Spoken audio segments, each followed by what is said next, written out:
मूल्यांकन की निम्न पद्धतियों में कौन सी पद्धति के अनुसार निर्गमन चालू आर्थिक मूल्यों से संबंधित होते हैं? According to the which of the following method of the pricing issue are close to current economic value? LIFO method से होते हैं, फीफो मेथड से होते हैं, हीफो मेथड से होते हैं या वेटेड एवरेज प्राइस मेथड से होते हैं? तो सही आंसर होगा आपका लीफो। तो इस तरह का आज हम यहाँ पर डिस्कस करने वाले हैं, इस तरह के क्वेश्चंस का। So I welcome you this channel and आगे यदि आप फर्स्ट टाइम चैनल पर आए हैं तो चैनल को सब्सक्राइब करना, वीडियो को लाइक करना बिल्कुल ना भूलें, क्योंकि यहाँ पर कहने के लिए छोटा सा टॉपिक है, एक सामग्री, लेकिन यहाँ पर काफी बड़ा होने वाला है सब कुछ। क्या? लागत मूल्यांकन की विधियां, हीफो, लीफो, फीफो और साथ में इकोनॉमिक ऑर्डर, क्वांटिटिव, मित, व्यय, आदेश, मात्रा भी यहाँ पर आज हम डिस्कस करेंगे। कोई एग्जाम ऐसा नहीं है जहां यहाँ इस टॉपिक से क्वेश्चन ना पूछे गए हों। तो यदि आप फर्स्ट टाइम चैनल पर आए हैं तो चैनल को सब्सक्राइब जरूर करें और वीडियो को लाइक करें। शुरू करते हैं आज की वीडियो को, लेकिन पहले हम कॉन्सेप्ट डिस्कस करने वाले हैं। कॉन्सेप्ट पूरे होने पर पहले समझ ले लीफो है क्या, फीफो है क्या, उसके बाद फिर हम चलेंगे अपने क्वेश्चंस पर। पहले कॉन्सेप्ट, उसके बाद क्वेश्चंस। तो टिल द एंड तक मेरे साथ बने रहिए। शुरू करते हैं आज की वीडियो को। तो सबसे पहले बात कर लेते हैं, आखिर सामग्री और सामग्री के नियंत्रण की आवश्यकता क्यों होती है। देखिए, सामग्री के समुचित नियंत्रण पर ध्यान न देने की दशा में, अगर आप सामग्री की समुचित नियंत्रण पर ध्यान नहीं देते हैं तो सामग्री का आवश्यकता से अधिक संग्रहण हो सकता है। आप ज्यादा संग्रहण कर सकते हैं अगर सामग्री पर ध्यान नहीं दे रहे, या अनुपयुक्त अनुपयुक्त क्रिया कर सकते हैं, जिसकी जो उपयुक्त नहीं है उतना क्रिया कर सकते हैं, या सामग्री का दुरुपयोग हो सकता है, चोरी या बर्बादी जैसी घटनाएं घटित हो सकती हैं सामग्री की। परिणाम स्वरूप होगा क्या कि कोई भी संस्था विघटन के कंगार पर पहुंच जाएगी। कोई भी संस्था हो, सब वो संस्था क्या हो जाएगी? विघटन हो जाएगी, अगर हम कंट्रोल नहीं कर पाते हैं अपनी सामग्री को। तो सामग्री का जो नियंत्रण है वो आवश्यक क्यों हो जाता है, इसके लिए ये कुछ बिंदु देखते हैं कि क्यों जरूरी हो जाता है। देखिए, सामग्री की जो संभावित बर्बादी है, जो लग रहा है कि इतनी बर्बादी हो सकती है, क्षय हो सकता है, उसको रोकने के लिए सामग्री पर नियंत्रण करना जरूरी होता है। सामग्री को चोरी रोकने के लिए सामग्री पर नियंत्रण जरूरी होता है। अनुपयुक्त क्रिया बचने के लिए, अनुपयुक्त क्रिया से बचने के लिए, या आवश्यकता से अधिक संग्रहण करने के रोकने के लिए भी सामग्री पर नियंत्रण करना जरूरी होता है। उत्पादन प्रवाह को बनाए रखने के लिए, कि आपका जो उत्पादन प्रवाह है वो सही रहे, उसके लिए भी आपको सामग्री का नियंत्रण जरूरी होता है। भंडारण की जो भंडारण है उसकी लागत कम करने के लिए, जो लागत है भंडारण की लागत, उसमें कमी करने के लिए भी सामग्री का समुचित नियंत्रण जरूरी होता है। बात करते हैं यहाँ पर सामग्री का नियंत्रण क्षेत्र क्या होगा। अगर आपको सामग्री नियंत्रण के अंतर्गत सम्मिलित की जाने वाली प्रमुख क्रियाएं क्या क्या होंगी, अगर आपको सामग्री पर नियंत्रण करना है तो वो कौन सी क्रियाएं होंगी जो आप यहाँ पर करने वाले हैं। तो आप क्या करेंगे? स्कंद स्तर का निर्धारण करेंगे। स्कंद मतलब स्टॉक, स्टॉक लेवल को डिटर्मिनेशन करेंगे। सामग्री का क्रय, परचेज ऑफ मटेरियल, वो करेंगे, यहाँ पर पहले निर्धारण करेंगे, उसके बाद परचेज करेंगे, और सामग्री का फिर आप स्टोरिंग करेंगे, मतलब भंडारण करेंगे। एंड देन सामग्री का निर्गमन करेंगे, इशू ऑफ सामग्री, एंड देन सामग्री की जांच, वेरिफिकेशन ऑफ मटेरियल करेंगे। तो ये है सामग्री के नियंत्रण के क्षेत्र में आने वाले काम, कि सामग्री के नियंत्रण में क्या क्या काम आपके आते हैं। बात करते हैं यहाँ पर सबसे पहले स्कंद स्तरों का निर्धारण। तो स्कंद का स्तर क्या होना चाहिए, उसका निर्धारण कैसे करते हैं? देखिए, सामग्री नियंत्रण हेतु सामग्री प्रत्येक मद का स्टॉक उचित स्तर पर रखा जाना परम आवश्यक है। अगर आप सामग्री नियंत्रण कर रहे हैं तो उसके लिए प्रत्येक मद का स्टॉक उचित स्तर पर रखा जाना जरूरी है। किस सामग्री मद का कितना स्टॉक रखा जाना चाहिए, यह संबंधित सामग्री मदती मग की मांग और पूर्ति की अवधि पर निर्भर करता है। अगर आप कई तरह का स्टॉक रख रहे हैं, कई तरह की आप सामग्री यूज कर रहे हैं, तो किस सामग्री का कितना स्टॉक रखा जाना है ये डिपेंड करता है उस सामग्री की मात्रा पर और उसकी आपूर्ति पर। सामग्री में होने वाली विनियोजित पूंजी को न्यूनतम करने के लिए सामग्री के क्रय, संग्रहण, व्यय को नियंत्रित करने के उद्देश्य से इस विधि के अंतर्गत सामग्री के स्कंध के विभिन्न स्तरों का निर्धारण किया जाता है। साथ ही सामग्री के क्रय आदेश हेतु अनुकूलतम या मितव्ययी आदेश मात्रा का भी निर्धारण किया जाता है। तो ये जरूरी हो जाता है कि मितव्ययी आदेश मात्रा का निर्धारण भी किया जाए। अगर आप स्कंद के स्तरों का निर्धारण करना चाह रहे हैं तो उसमें आपको कई चीजें देखनी है। आपको ये भी देखनी है कि सामग्री को कितना रखना है, कब उसको दोबारा आदेश देना है, कितनी उसको मंगानी है, किस सामग्री की कितनी मांग है, कितनी उसकी पूर्ति हो रही है। इसके लिए अगर हम यहाँ पर देखें तो देखिए कुछ बातें हैं, हमें अगर यहाँ पर देखें कि किस तरह से हमें निर्धारण करना है, तो निर्धारण करने के लिए कुछ ये महत्वपूर्ण बातें हैं जिनको सामग्री उपभोग के संबंध में 3 दरों का निर्धारण किया। तो यहाँ पर जो कुछ अगर आपको स्कंद स्तरों के सही निर्धारण करना है तो उसके लिए कुछ तथ्य हैं, उन पर ध्यान देना जरूरी है। जैसे आप यदि सामग्री का निर्धारण कर रहे हैं तो सबसे पहले आपको ध्यान देना पड़ेगा उपभोग की दर। सामग्री के उपयोग की या उपभोग की दर, कितना उपयोग हो रहा है उसकी दर।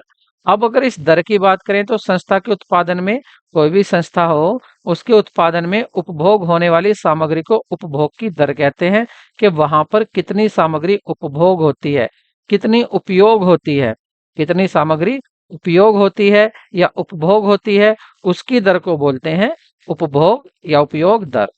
जानकारी अनिवार्य है इसकी, इसकी जानकारी भी अनिवार्य होना जरूरी है। और इसको पता कैसे करते हैं, इस दर को या तो प्रतिदिन के हिसाब से देखते हैं, प्रति सप्ताह के हिसाब से देखते हैं या प्रति माह के हिसाब से देखते हैं कि आखिर उपभोग की दर है क्या, प्रति सप्ताह दर क्या है, प्रति माह दर क्या है, प्रति दिन दर क्या है। मांग के अनुसार उत्पादन की मात्रा में भी उतार चढ़ाव होता रहता है, जिसके कारण सामग्री उपभोग की दर में भी परिवर्तन होता रहता है। इसलिए आपको क्या देखना है, देखिए जैसे जैसे मांग बढ़ेगी ऐसी ऐसी उपभोग की भी दर बदलती रहती है। तो इसके लिए कुछ 3 दरें इसकी मानकर चलते हैं। इसके लिए हम 3 दरें देखते हैं। अगर हमें उपयोग दर देखनी है तो उपयोग दर के लिए हमें 3 दरों को यहाँ पर डिस्कस करना है। पहला क्या है हमारा, अधिकतम उपभोग, मैक्सिमम यूजेज रेट। तो इसमें क्या होता है, इसमें देखा जाता है अधिकतम क्षमता पर उत्पादन करने पर जितनी सामग्री का उपभोग किया जा सकता है उसे ही अधिकतम उपभोग दर कहते हैं।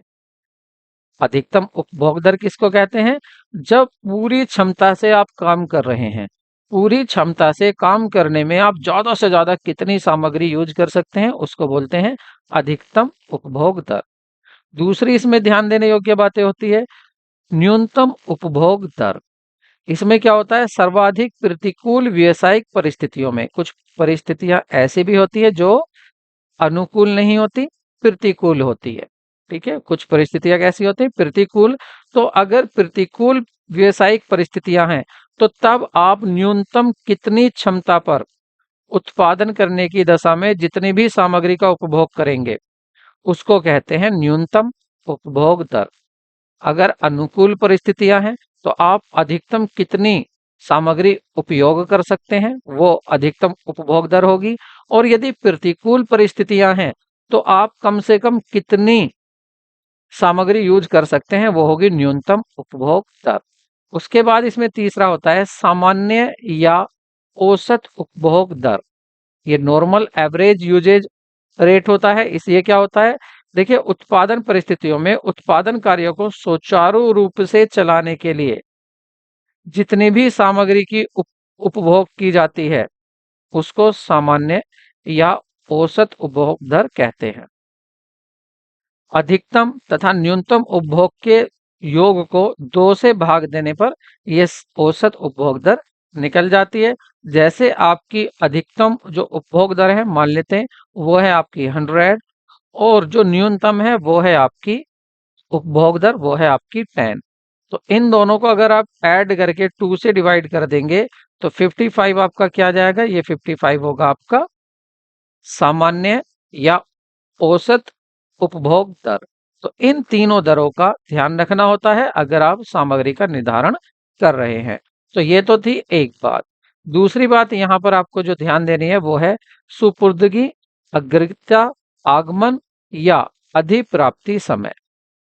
अब ये कौन सा समय होगा? संस्था में क्रय की जाने वाली सामग्री के आदेश तैयार करने के समय से लेकर सप्लायर द्वारा प्रेषित माल की सुपुर्दगी प्राप्त करने तक लगने वाले समय को सुपुर्दगी समय या आपदा या आगमन या अधिप्राप्ति समय कहा जाता है।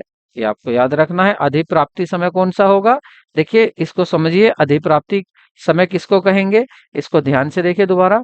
देखिए, कहा गया है कि क्रय की जाने वाली सामग्री के आदेश तैयार करने के समय से आपने आदेश तैयार किया है, ठीक है, आदेश तैयार किया है, इस समय से लेकर सप्लायर द्वारा प्रेषित माल की सुपुर्दगी प्राप्त करने तक, और जब आपको जो माल आपने मंगाया है, जो आपने सामग्री मंगाई है, उसकी सुपुर्दगी, उसको प्राप्त होने तक जितना भी समय लगता है उसको बोलते हैं आपदा या अग्रता या सुपुर्दगी समय।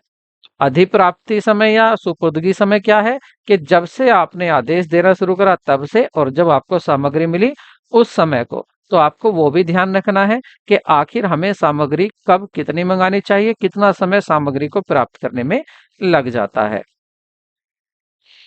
उत्पादन कार्य की अवरुद्धता से बचने के लिए इस समय का निर्धारण भी अनिवार्य होता है। क्यों? ऐसा ना हो कि आपने ऑर्डर दिया और ऑर्डर देकर सामग्री आने में समय लग गया और आपका उत्पादन रुक जाए। तो इसलिए इस समय का ध्यान देना भी जरूरी होता है। ये वो बिंदु है, अगर आप सामग्री का निर्धारण कर रहे हैं, सामग्री का आदेश दे रहे हैं, तो आपको किन किन बिंदुओं का ध्यान रखना है। सही समय पर आदेश देकर माल की प्राप्ति सही समय पर हो सके। सुपुर्दगी समय अनेक कारणों से बढ़ भी सकता है। कभी कभी ऐसा भी हो जाता है कि जो टाइम आप सोच के चले थे इतने दिन में आपको माल मिल जाएगा, उससे ज्यादा भी समय लग जाता है। अधिकतम सुपुर्दगी समय तथा सामान्य औसत सुपुर्दगी समय का निर्धारण आवश्यक है। इसलिए अधिकतम तथा न्यूनतम अग्रता समय के योग 2 से भाग देने पर आपको क्या आ जाता है? ये आपका समय आ जाता है। ठीक है, आपको क्या करना है? दोनों समय देखने के, अधिकतम कितना समय लगता है और न्यूनतम जल्दी से जल्दी भी आपके पास आपकी सामग्री आ रही है, तब आप पर तब सामग्री आने में कितना समय लगता है। तो अधिक से अधिकतम समय को प्लस न्यूनतम समय को, दोनों को ऐड करके, उसे डिवाइड करके आपका औसत सामान्य या औसत कह लीजिए सुपुर्दगी समय ज्ञात हो जाता है। तो आपको ये सामान्य सुपुर्दगी समय को भी ज्ञात करना है कि भाई एवरेज कितना मान के चलें, एवरेज कितना है कि कितने दिन में हमें सामग्री मिल जाएगी, तभी आप अपनी सामग्री का आदेश दे सकते हैं। ठीक है, उसके बाद आ जाता है यहाँ पर जो ज्यादा ध्यान देने योग्य बिंदु है, वो दूसरा क्या बिंदु होगा? वो होगा आपका संचित स्कंध। क्या होगा ये आपका? संचित स्कंध। इसको सही कर लेते हैं, ये है आपका स्कंध। स्कंध। तो यहाँ पर कभी कभी सामग्री उपभोग दर तथा सुपुर्दगी समय पूर्वानुमानित दरों से अधिक हो जाता है। ये तो अभी हमने बात करी थी कि भाई वाकई में कभी कभी अधिक समय भी लग जाता है। ऐसी दशा में सामग्री के अभाव में उत्पादन कार्य कुछ समय के लिए रुक सकता है। अतः ऐसी परिस्थितियों से निपटने के लिए संचित स्कंद रिजर्व स्टॉक होना जरूरी होता है। संचित स्कंद रिजर्व स्टॉक होना आवश्यक होता है। अतः संचित स्कंद को मात्रा का निर्धारण भी आवश्यक है। मतलब आपको हमेशा देखना चाहिए कि हमें कितनी सामग्री, कितना स्टॉक हमेशा रखना चाहिए। ऐसा भी हो जाता है कि कभी कभी हम दोबारा से माल मंगा रहे हैं और उसको आने में टाइम लग जाएगा, जितना हमने सोचा उससे भी ज्यादा टाइम लग जाएगा। तो ऐसा ना हो हमारा काम रुक जाए, तो इसलिए हमें क्या करना चाहिए? थोड़ा सा आपको स्टॉक रिजर्व भी रखना चाहिए। और किन बातों का आपको ध्यान रखना है, आगे देखते हैं। उपभोक्ता तथा पूर्वानुमान कर लेने के उपरांत अगर आपने उपरोक्त ये सभी पूर्वानुमान आपने यदि ये कर लिए हैं, यदि ये आपने पूर्वानुमान कर लिए हैं, तो यहाँ पर देखिए पहले बात किसकी बात हो रही थी? आपका संचित स्कंद में। तो आपको कुछ स्टॉक रिजर्व करके भी रखना चाहिए, कुछ सामग्री रिजर्व में भी रखनी चाहिए। अब यदि सामग्री आप रिजर्व करके रख रहे हैं तो उसमें 3 बातें जरूरी हो जाती हैं। पहला, न्यूनतम स्कंद।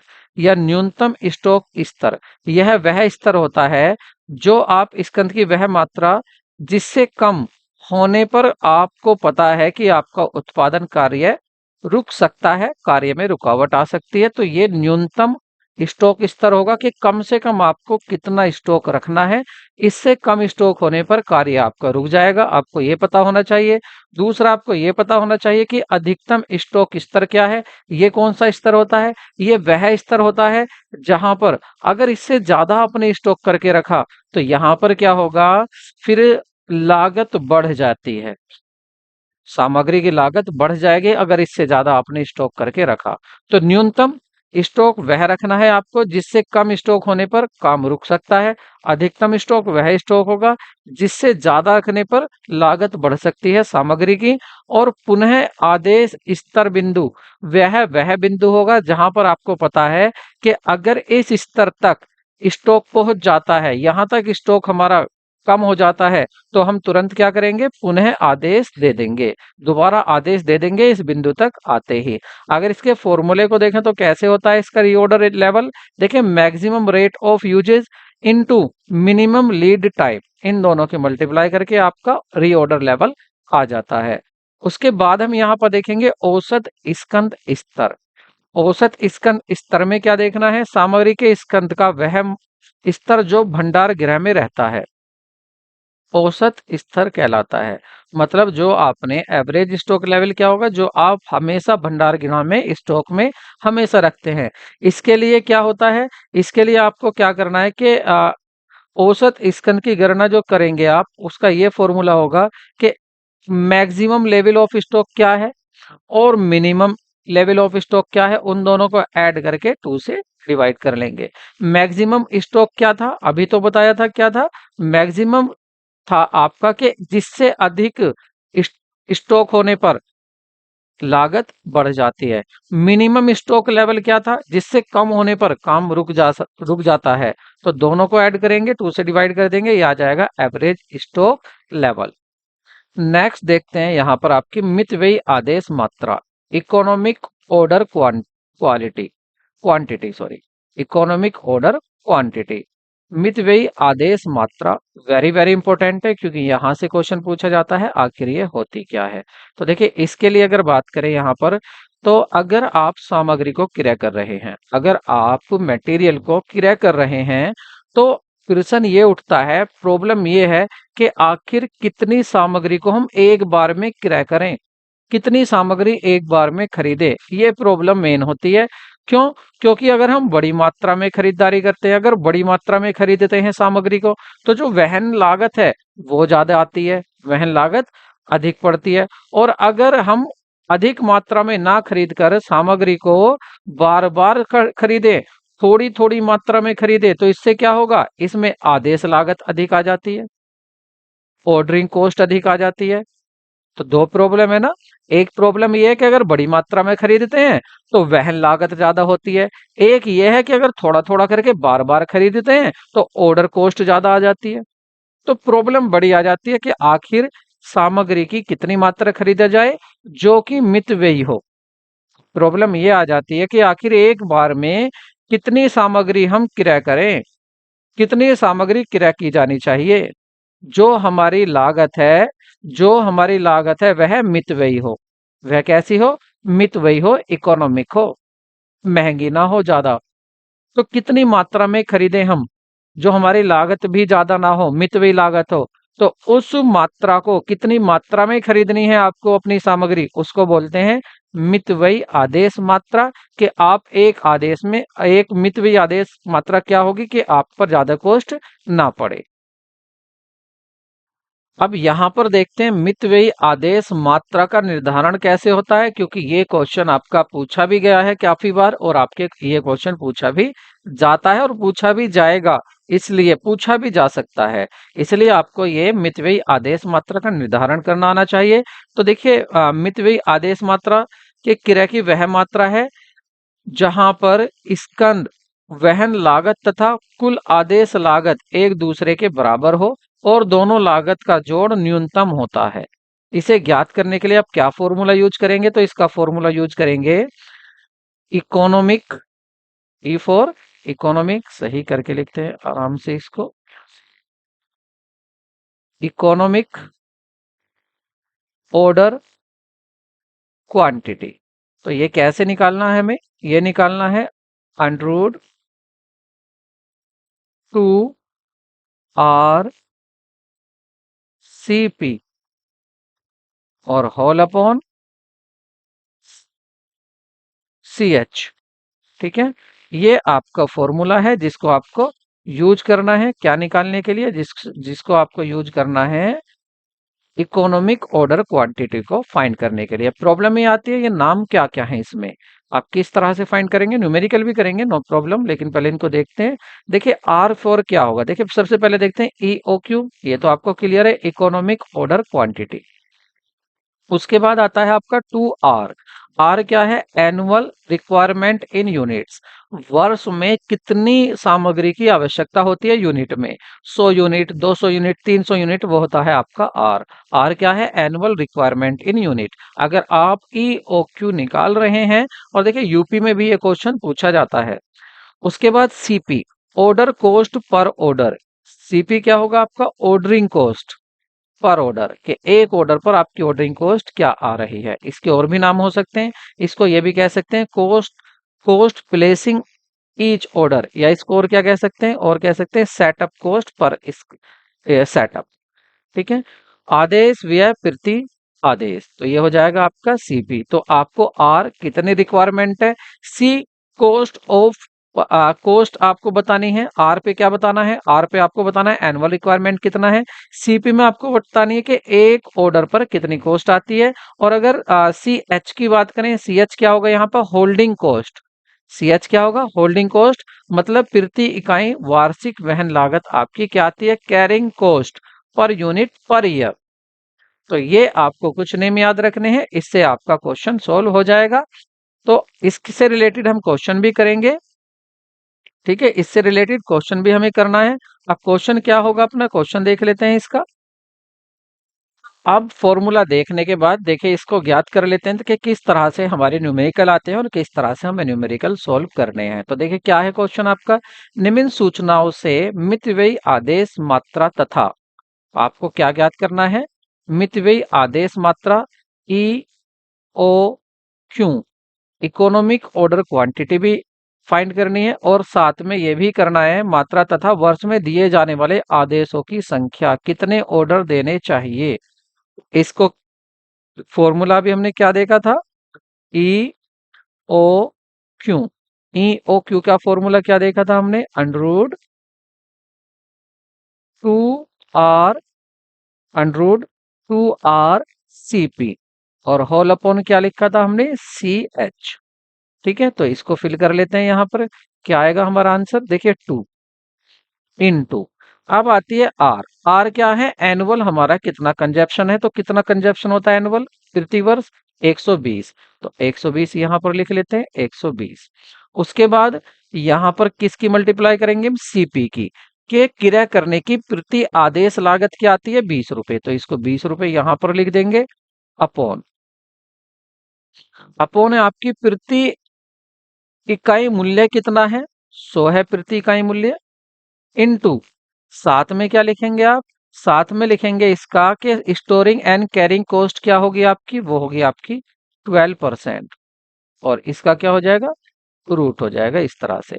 अब देखिए यहाँ पर ये क्या है, 12%, 12% है, तो देखिए 12 को यहाँ से हटा के, इस परसेंट को यहाँ से हटाकर अपॉन में क्या कर देंगे 100, 100 से 100 कट हो जाएगा, तो क्या बचा आपका, ये बचेगा आपका 2 × 1/120 इंटू 20, और अपॉन में क्या है यहाँ पर आपका, अपॉन में है आपका 12।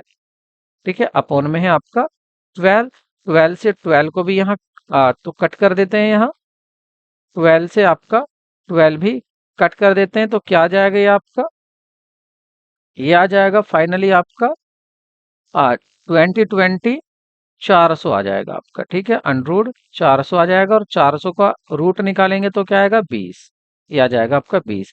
इसका मतलब जो इकोनॉमिक ऑर्डर क्वांटिटी होगी वो आपको कितनी देनी है, इकोनॉमिक वो देनी है 20 यूनिट्स। ठीक है, मुझसे दिख रहा है ना, 20 यूनिट्स का आपको ऑर्डर देना है। ठीक है, हाइड नहीं है, दिखाई दे रहा है। तो यहाँ पर क्या करना है, आपको 20 यूनिट का ऑर्डर देना है। इकोनॉमिक ऑर्डर क्या होगा, 20 यूनिट इकोनॉमिक ऑर्डर होगा। अब ये तो हुई इकोनॉमिक ऑर्डर कितना होगा। अब एक वर्ष में कितने ऑर्डर देने चाहिए, अब आप ये देखिए, अगर आपको नंबर ऑफ ऑर्डर देखना है, नंबर ऑफ ऑर्डर देखना है, इसका अलग पेन ले लेते हैं। नंबर ऑफ ऑर्डर कि एक साल में आखिर ऑर्डर कितने दिए जाए, नंबर ऑफ ऑर्डर कितना होगा, तो नंबर ऑफ ऑर्डर देख लेते हैं। तो नंबर ऑफ ऑर्डर होगा आपका कि कितनी, एक साल में कितनी यूनिट चाहिए, एक साल में यूनिट जरूरत होती है 120 की। और इकोनॉमिक ऑर्डर कितना होगा, कितनी यूनिट का एक बार ऑर्डर देंगे, 20 का। तो 120 पूरी रिक्वायरमेंट है 120, और कितना है ये अपोन में 20 एक ऑर्डर, तो इसको डिवाइड करेंगे तो कितना जाएगा आपका, ये आ जाएगा आपका 6। तो आपको इसका मतलब क्या है, 6 ऑर्डर आप एक साल में दे सकते हैं। और कम से कम आपको मितव्ययी कितना होगा आपका, अगर आप 20 यूनिट का ऑर्डर देते हैं तो 20 यूनिट का आपको ऑर्डर जरूर देना है। और साल में कितने ऑर्डर देंगे आप, 6। फॉर्मूला क्या होगा आपका, फॉर्मूला होगा आपका 2RCP, मतलब 2 इंटू एक साल में कितनी कितनी आपकी वार्षिक कितनी इकाइयां यूज की जाती हैं, और साथ में उसकी कॉस्ट कितनी आती है, किराया मूल्य क्या है उसका वो लिखेंगे। और अपोन में लिखेंगे आप प्रति इकाई मूल्य क्या है 100, एंड उसके साथ लिखेंगे आप कैरिंग कॉस्ट क्या है। और आपका इस तरह के क्वेश्चन अक्सर पूछे जाते हैं। इसके बाद कुछ यहाँ पर अगर आपने EOQ मतलब इकोनॉमिक ऑर्डर क्वांटिटी निकालना देख लिया है, सीख लिया है, कर लिया है, तो उसके बाद कुछ भंडार लेखांकन करने के लिए कुछ मुख्य प्रपत्र होते हैं, उनको और हम देखेंगे। भंडार गृह लेखांकन तथा अभिलेखन हेतु मुख्य निम्नलिखित प्रपत्र पुस्तकों का प्रयोग। अगर आप भंडार गृह लेखन कर रहे हैं, अकाउंटिंग कर रहे हैं, ठीक है, तो आपको किन प्रपत्र का ध्यान रखना है, कौन सी पुस्तकें होने वाली है। और यहाँ से भी क्वेश्चन पूछा जाता है, आपसे पूछ लिया जाता है कि बताइए बिन पत्रक क्या होता है। तो ये कहाँ पर आता है, अगर आप भंडार गृह का लेखांकन करते हैं तो वहां पर ये कुछ पत्र हैं। बिन पत्र है आपका, आगे आपका सामग्री आगमन पत्र है, या इसे मटेरियल प्राप्त नोट है आपका। ठीक है, इस तरह के कुछ पत्र हैं।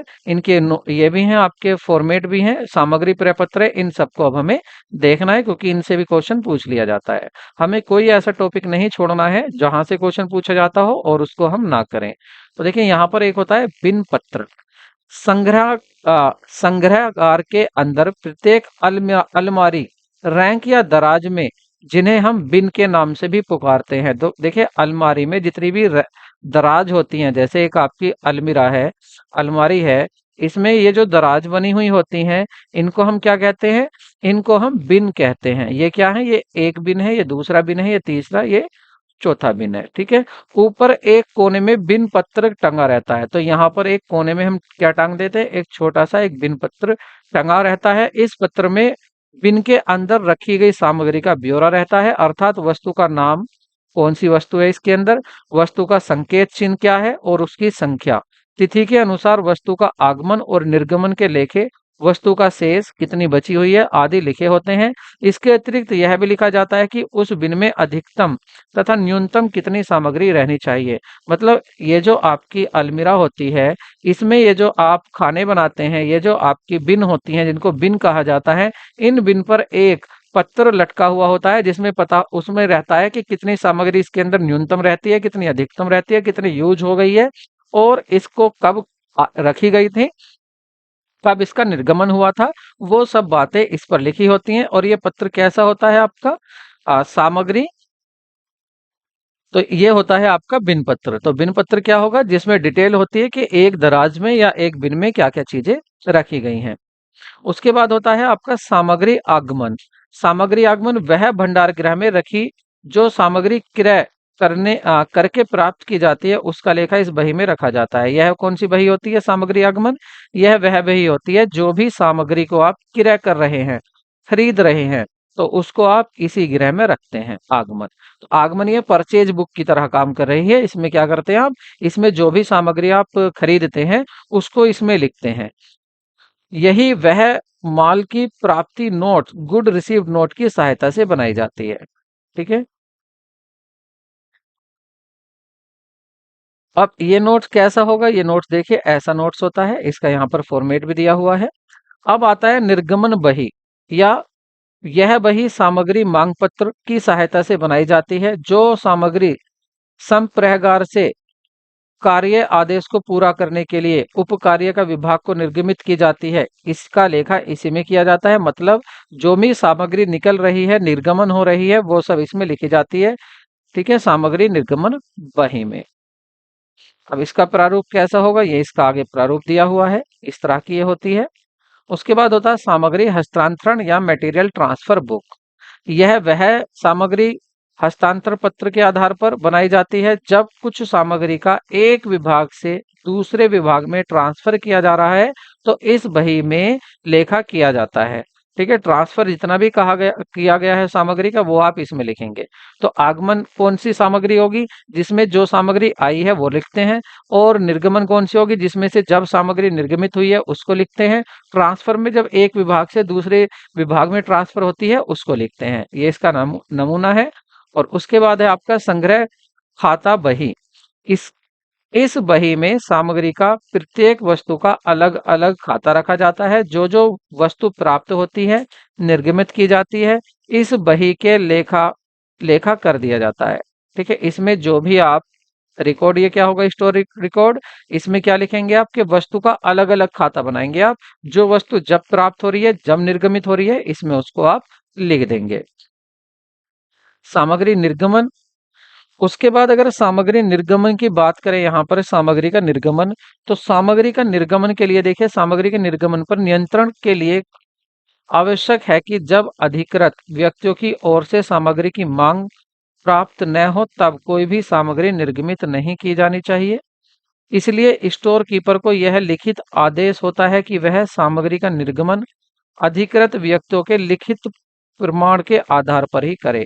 जब तक उसे लिखित में ऑर्डर न मिल जाए, तब तक उस कीपर को अ, जो सामग्री है उसको इशू नहीं करना चाहिए। और उन व्यक्तियों के नाम, उन नमूने हस्ताक्षर स्टोर कीपर के पास दिए जाते हैं। मतलब जो स्टोर कीपर होता है, वह जो अधिकृत व्यक्ति है, जब वो आदेश देंगे तभी वो सामग्री निर्गमित करेगा, उससे पहले सामग्री निर्गमित नहीं करता। अब सामग्री निर्गमित करने की कुछ विधियां हैं। सामग्री निर्गमित करने का मूल्यांकन, किस तरह से आपको उसका मूल्यांकन करना है, क्या कौन सी इसकी विधियां हैं, उनको हम यहाँ पर डिस्कस करेंगे। ठीक है, इसमें क्या डिस्कस होगा, यहाँ पर हम देखेंगे सबसे पहले लागत मूल्य विधियां कौन कौन सी हैं।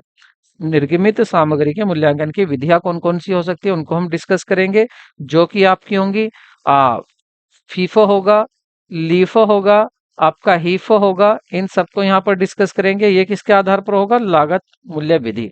औसत लागत विधि भी होंगी, जिसमें हम देखेंगे सिंपल एवरेज मेथड क्या है, वेटेड एवरेज मेथड क्या है, और साथ में देखेंगे कुछ अदर विधियां।